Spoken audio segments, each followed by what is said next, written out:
ce guide complet sur les diagrammes de Pareto et leur utilité. Le diagramme de Pareto est un outil essentiel pour ceux qui cherchent à identifier et à résoudre des problèmes complexes. En se fondant sur le célèbre principe 80-20, il permet aux utilisateurs de se concentrer efficacement sur les causes des problèmes les plus significatifs. Ce guide complet présente les fondements, la création et l'application des diagrammes de Pareto, ainsi que leurs avantages et inconvénients. Guide complet sur les diagrammes de Pareto et leur utilité. Le diagramme de Pareto est un graphique qui illustre la distribution des causes des problèmes en les classant selon leur impact. Cet outil analytique est basé sur le principe selon lequel une majorité des effets découle d'un nombre relativement restreint de causes. En utilisant un diagramme de Pareto, les entreprises et les organisations peuvent prioriser leurs interventions afin de maximiser l'impact de leurs efforts de résolution de problèmes. Table des matières, introduction au diagramme de Pareto, 2. Origine et histoire du Pareto, 3. Principe de Pareto, 80-20 en détail, 4. Comment créer un diagramme de Pareto, 5. Application des diagrammes de Pareto, 6. Exemple pratique de diagramme de Pareto, 7. Avantages des diagrammes de Pareto, 8. Limites et inconvénients du Pareto, 9. Interprétation des résultats du diagramme, 10.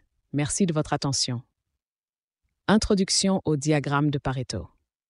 Un diagramme de Pareto est un outil d'analyse graphique qui permet d'identifier les problèmes principaux en focalisant l'attention sur les causes qui ont le plus grand poids. En suivant le principe de Pareto, cet outil joue un rôle clé dans l'optimisation des opérations dans divers domaines, dont la gestion de la qualité, les ventes et la gestion du temps. Origine et histoire du Pareto. Wilfredo Pareto, un économiste italien, a observé à la fin du XIXe siècle que 80% des terres en Italie étaient détenues par seulement 20% de la population. Cette inégalité a contribué au développement du principe connu sous le nom de règle du 80-20. Dans les années 1950, Joseph M. Juran, un pionnier dans le domaine de la qualité, a popularisé le diagramme de Pareto en l'intégrant dans ses méthodes de gestion de la qualité, transformant ainsi cet outil en un standard dans le domaine. Principe de Pareto. 80-20 en détail. La règle des 80-20 stipule que 80% des conséquences proviennent de 20% des causes. Par exemple, dans un contexte commercial, il se peut que 80% des plaintes de clients soient liées à seulement 20% des produits. En mettant en œuvre le principe de Pareto, les organisations peuvent à la fois identifier les défauts critiques et établir des priorités sur les aspects à améliorer. Comment créer un diagramme de Pareto?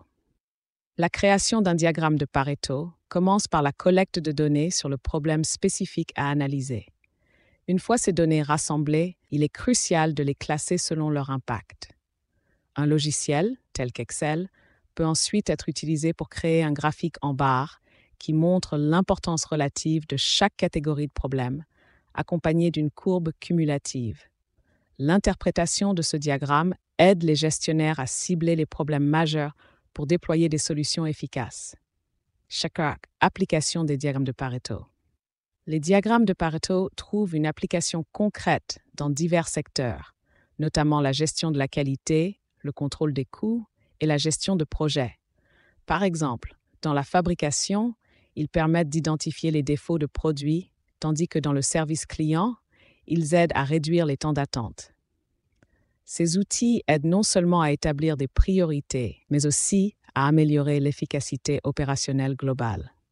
Exemple pratique de diagramme de Pareto. Un exemple marquant se trouve dans le secteur de la santé, où un hôpital a utilisé un diagramme de Pareto pour analyser les erreurs médicamenteuses. En identifiant que 75% des erreurs étaient dues à seulement 3 médicaments, l'hôpital a pu réduire ses erreurs de 50% grâce à des formations ciblées.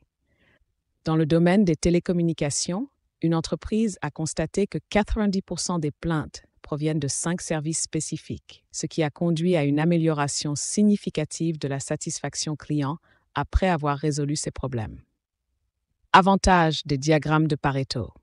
Les diagrammes de Pareto se distinguent par leur simplicité et leur facilité de compréhension. ce qui facilite la transmission d'informations au sein des équipes.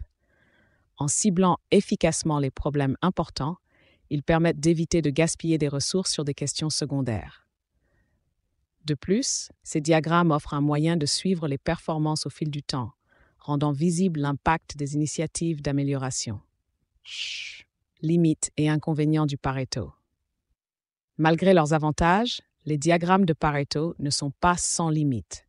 Un des inconvénients majeurs est la tendance à simplifier des problèmes complexes en catégories excessivement simplistes, négligeant souvent les interactions entre différentes causes. De plus, il peut exister un délai dans l'observation des résultats après la mise en œuvre de solutions. L'efficacité dépend également de la fiabilité des données. De mauvaises informations peuvent conduire à des décisions erronées. Interprétation des résultats du diagramme. L'interprétation d'un diagramme de Pareto est cruciale pour une prise de décision éclairée. Les barres représentées indiquent l'importance respective des problèmes, tandis que la courbe cumulative offre une vue d'ensemble des contributions de chaque catégorie. En concentrant les efforts sur les problèmes majeurs, comme ceux qui constituent 70% des plaintes, les entreprises peuvent maximiser leur impact dans la résolution des problèmes. Conclusion.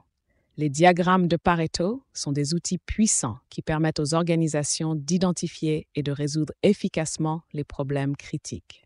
En appliquant le principe 80-20, ils offrent une approche structurée pour analyser les données et prioriser les actions à mener. Bien qu'ils présentent certaines limites, leur valeur dans la prise de décision éclairée et dans l'optimisation des processus est indéniable. En fin de compte, utiliser un diagramme de Pareto peut s'avérer être une stratégie gagnante pour toute organisation cherchant à améliorer sa performance et sa satisfaction client.